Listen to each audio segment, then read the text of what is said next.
유독 성경을 읽다가 깊이 그리고 유심히 바라보게 되는 장면이 있죠. 예수 그리스도를 인격적으로 알아가는 나이가 될 때, 신앙에 대해서 진지하게 묻게 될 때, 그리스도인이라는 정체성의 문제를 놓고서 고민하게 될 때, 오늘 본문은 큰 의미로 다가옵니다. 마태를 제자로 부르시는 장면이죠. 20세기를 대표하는 신학자이며 순교자인 본회퍼 목사님은 단순한 순종에 대해서 쓰면서 오늘의 본문을 인상적으로 다루었습니다. 저 역시 애착을 가지고 있습니다. 예수님이 마태를 부르시는 장면이 주는 간결성, 심리적인 묘사가 없다는 점, 부르심에 즉각적으로 응답한다는 점이 돋보이죠. 이 기사는 낭만적이기도 하면서 또한 철저히 현실적입니다. 주님이 길을 가시다가 죄인이라는 사회적 평판과 생계의 경계에서 고뇌하며 여행자의 통행세를 받고 있던 한 인간 마태를 바라보십니다. 다가가셔서 대화를 건네이시는 모습은 아름답게 느껴지죠. 주님의 말씀은 한 사람의 운명을 뒤흔들었고 제자와 사도의 길로 이끌게 되죠. 이 본문은 우리에게 도전을 주지만 한편으로는 한계로까지 내몬다는 점에 있어서 특별합니다. 마태복음은 오늘 본문 9장 외에도 8장과 19장에 예수 따름에 대한 기사를 소개하고 있습니다. 전체적으로 네 부류인데 마태를 제자로 부르시는 이 9장을 제외하고서 세 경우는 모두 실패하게 되죠. 오늘 설교는 이 네 가지 상황을 살펴보면서 주님의 부르심과 제자로의 따름은 과연 무엇인가? 그 의미를 전하려고 합니다. 첫 번째, 8장 19절에서 20절입니다. 한 율법학자가 예수님께 말하였습니다. 선생님, 나는 선생님이 가시는 곳이면 어디든지 따라가겠습니다. 주님은 대답하시죠. 여우도 굴이 있고 하늘을 나는 새도 보금자리가 있으나 인자는 머리 둘 곳이 없다.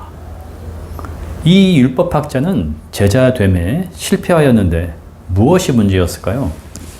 그는 지금 예수님의 부르심에 응답한 것이 아니라 자신이 주님을 따르겠노라 말하고 있습니다.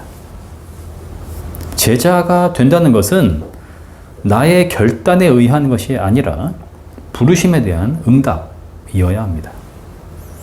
그의 상태가 어떠했는지 본문이 직접적으로 묘사하고 있지는 않지만 인자는 마땅한 거처가 없다라고 주님이 말씀하시는 점, 즉 하나님이 보내시는 심판자이며 목자인 인자, 그 인자를 따르는 데 있어서는 안전과 보호의 거처는 확보되지 않으리라는 것. 전적으로 하나님의 손에 의지해야 한다는 점을 답으로 주신 것으로 보아 그는 제자 따름의 이해와 준비가 없이 자기의 감정, 기분, 호언장담으로 주님 앞에 섰음을 알 수 있습니다. 나는 어디든지 선생님이 가시는 곳이면 따라가겠습니다. 라고 말하는 그의 태도에는 거침이 없습니다. 오늘날 그리스도인들 중에도 자신의 결단과 선택으로 예수님을 믿게 되었노라 생각하는 이들이 많이 있는 것 같습니다. 어느 정도의 결단과 비장한 선택이었길래 믿는 것이 가능하게 되었을까요? 그들이 말하는 믿음이란 무엇입니까? 자기 확신? 단호한 용기? 첫 번째 우선순위? 이런 것들일까요? 믿음은 예수 그리스도를 신뢰하고 붙드는 것이지 결코 나의 확신이나 결단의 문제가 아닙니다. 부르심에 대한 응답, 예수 그리스도를 따름, 제자로서의 나섬은 인간이 찾아내거나 길을 열 수 있는 차원이 아니며 우리를 찾아오시고 부르시는 주님이 앞서 계셔야만 하는 것입니다. 그렇다면 우리는 예수께서 부르신다는 것이 무엇이냐를 묻지 않을 수 없습니다. 십자가와 부활 사건 이후 모든 인류는 예수 그리스도를 통해 하나님의 자녀, 죄와 죽음에서 해방된 자, 복음을 전하는 자, 곧 제자로 부름을 받게 되었습니다. 하지만 자신이 주님의 은혜로 제자의 부름을 받게 되었노라 받아들이는 것과 내가 예수 그리스도를 믿기로 선택하거나 제자 되겠다고 결단하는 것, 이 둘은 다른 차원의 것입니다. 전자는 온전히 주님께 자신을 의탁하고 뒤따름으로 나아가게 되지만 후자는 나의 확신과 기준이 앞설 수 있으므로 온전히 주님께 자신을 의탁하는 일이 어려울 수 있습니다. 두 번째, 8장 19절과 20절입니다. 제자 가운데 한 사람이 예수님께 말하였습니다. 주님, 내가 먼저 가서 아버지의 장례를 치르도록 허락하여 주십시오. 주님이 그에게 대답하시죠. 너는 나를 따라오너라. 죽은 사람의 장례는 죽은 사람들이 치르게 두어라. 이 두 번째의 경우 제자라고 언급되는 점으로 보아 예수님의 근처에 머물던 사람들 중에 하나였던 것으로 보이고 따르라는 부름도 받고 있습니다. 당시 예수님 주위에는 12제자 외에 제자군이라고 부를 수 있는 사람들이 있었습니다. 부모의 장례는 동서복음을 막론하고 가장 급하고 중요한 일로 인정받는 경우죠. 지금 이 사람은 그것을 조건으로 내걸고서 먼저 그 일을 하고 나서 따르겠노라 대답하고 있습니다. 아버지가 임종한 직후에 앞으로 일어날 일을 대비해서 하는 말인지는 알 수 없고 이것이 율법에서 중히 다룬다는 점, 예수님께 허락을 요청하고 있다는 점이 본문에 드러날 뿐입니다. 주님은 그에게 단호하게 말씀하시죠. 너는 나를 따라오너라. 주님의 부르심과 제자의 따름, 그 중간에 무언가가 끼어 있으면 안 된다는 것입니다. 율법의 조항이 중하거나 인간적인 차원에서 아무리 우선시 되는 일이라 해도 주님이 말씀하시는 제자로의 부르심과 응답으로서의 따름이라고 하는 그 중대성과 위급성을 앞서지는 못한다는 것입니다.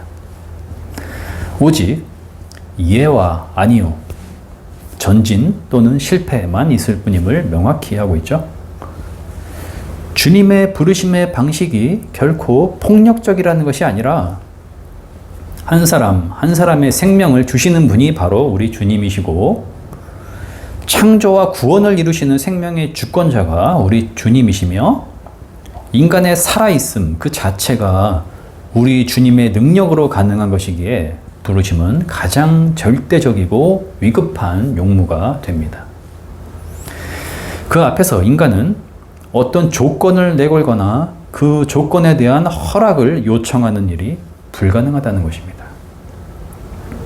오늘날의 그리스도인들은 우리 주님의 부르심에 대해서 그리고 제자로의 따름에 대해서 막연하고 모호하게 생각하거나 동고동락하는 스승과 제자의 관계가 구시대적인 사고라고 여기는 경향이 있는 것 같습니다.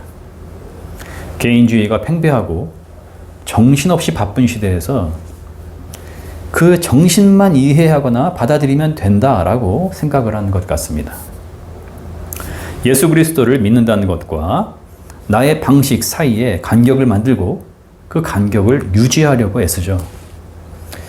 주님, 이 정도까지만입니다. 더 이상은 안 돼요. 여기까지만 제가 할 수 있어요. 더는 간섭하지 말아주세요. 이러한 심정을 내면에 숨기고 있지는 않으신지요.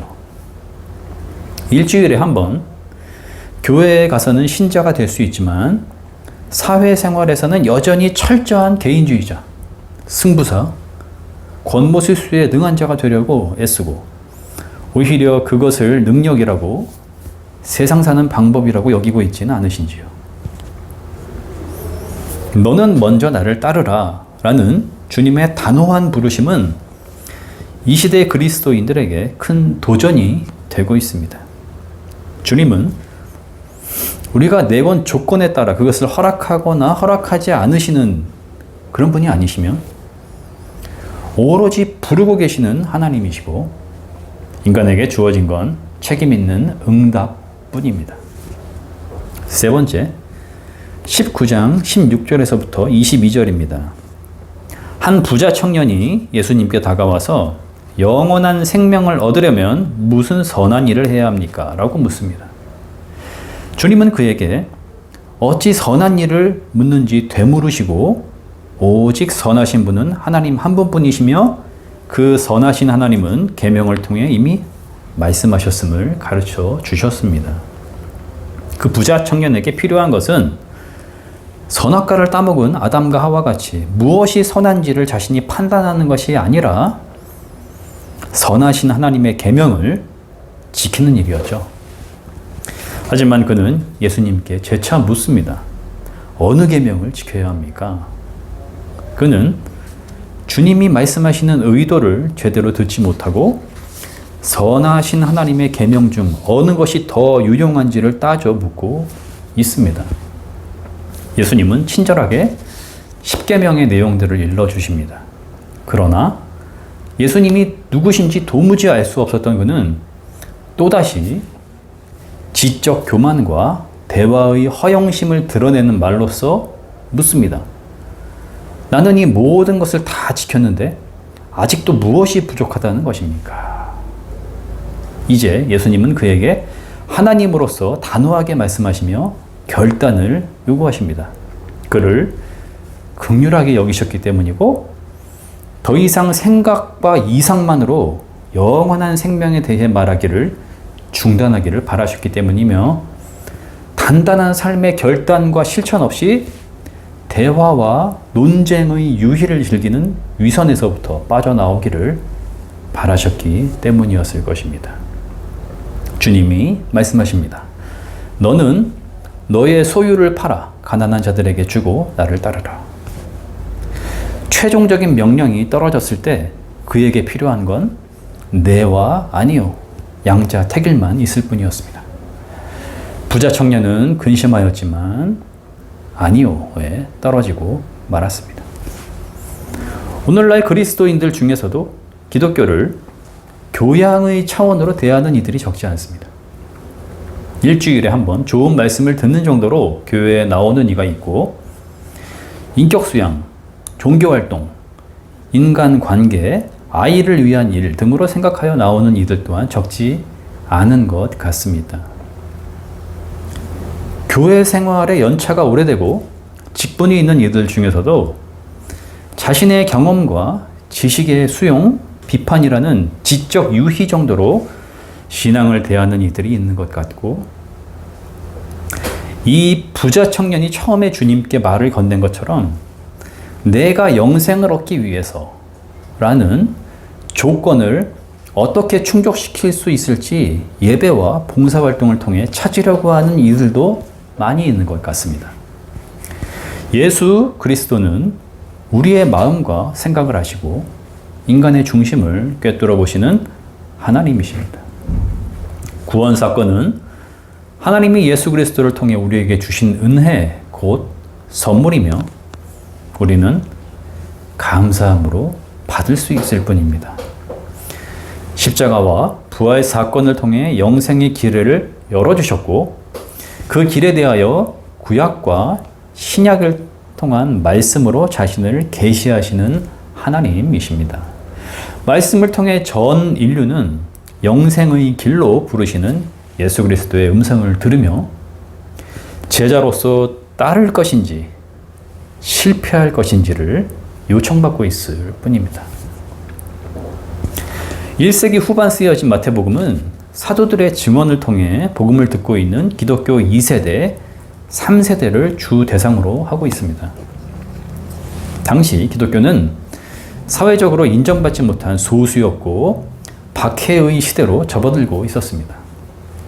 예배와 성만찬, 성도의 교제를 통해 그리스도인의 정체성을 지켜나가고 있었지만 주님이 승천하신 지 반세기가 지나가고 있었고 믿음이 흔들리는 이들이 적지 않았던 것 같습니다. 유대교의 소종파로 떨어지거나 와해될 수 있는 위기 상황 앞에 서 있는 이 초기 기독교인들에게 주님의 부르심과 제자로의 따름이라는 결단은 운명을 걸어야 하는 것이었죠. 그들은 그 결단 앞에서 다음에 세 가지, 우리가 위에서 살펴본 실패한 세 가지의 경우를 점검해야 했습니다. 주님의 부르심에 대한 응답이 아니라 나의 기분과 감정으로 따르려고 하는 것은 아닌가? 율법적인 것이든 내가 생각하는 것이든 부르심과 따름 그 사이에 무언가를 끼워 넣고 있지 않은가? 제자로의 부르심에 삶을 거는 것이 아니라 교양이나 지적 유희의 차원이라는 위선에 떨어져 있지는 않은가입니다. 마태복음은 예수님이 마태를 제자로 부르시는 장면을 통해 주님의 단호한 부르심과 제자의 단순한 순종을 강조하고 있습니다. 단순한 순종은 결코 즉흥적이거나 가벼움을 의미하지 않습니다.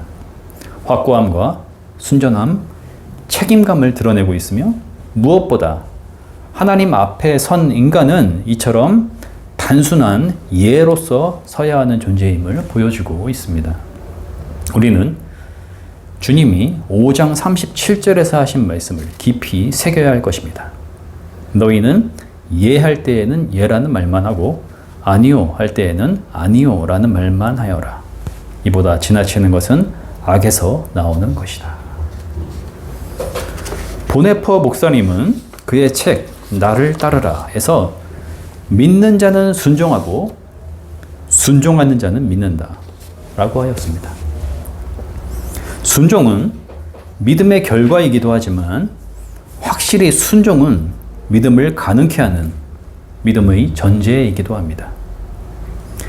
그리스도인들에게 스승이신 주님이란 말은 설레임을 주고 제자라는 말은 뿌듯함과 가슴 벅참을 주는 말이 아니겠습니까?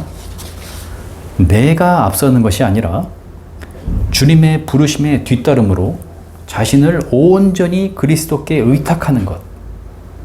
그것이 제자에게 요구되는 단순한 순종입니다. 아멘.